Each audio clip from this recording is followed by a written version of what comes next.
पाटील यांच्याकडे महाविकास आघाडीचं सारथ्य असणार का हा प्रश्न उपस्थित झालेला आहे। का तर बघूयात, एकाच गाडीमध्ये महाविकास आघाडीचे नेते बैठकीसाठी दाखल झालेले आहेत।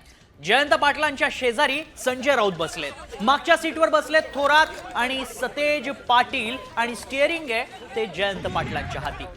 निश्चितच त्यामुळे आता पुढे सुद्धा एकाच गाडीमध्ये या सर्वांचा प्रवास असल्यानं जयंत पाटील यांच्या हाती महाविकास आघाडीचंही सारथ्य असणार का हा प्रश्न सध्या उपस्थित केलेला जातोय। सर्वात महत्त्वाचं म्हणजे तन्मय, आपण हे देखील लक्षात घ्यायला हवं की मुख्यमंत्री पदाच्या शर्यतीत सुद्धा जयंत पाटील यांचं नाव अग्रक्रमाने आणि शरद पवारांनी देखील एक महत्त्वाची जबाबदारी जयंत पाटलांकडे असेल असं सूचक विधान केलं होतं सभेमध्ये। आणि त्यानंतर आता हे दृश्य बरंचसं काही सांगून जाणार आहे, बरंचसं बोलकं दृश्य आहे असं म्हणायला हरकत नाही, कारण स्टीअरिंग हातात दिसतंय ते जयंत पाटलांच्या। बॅक सीटवर बसलेत सतेज पाटील, त्यामुळे आणि बाजूला बसलेत ते संजय राऊत, त्यामुळे ठाकरे गट आणि शरद पवारांची राष्ट्रवादी आणि त्याला बॅकअप असेल तो काँग्रेसचा, असं काहीसं चित्र म्हणावं लागेल।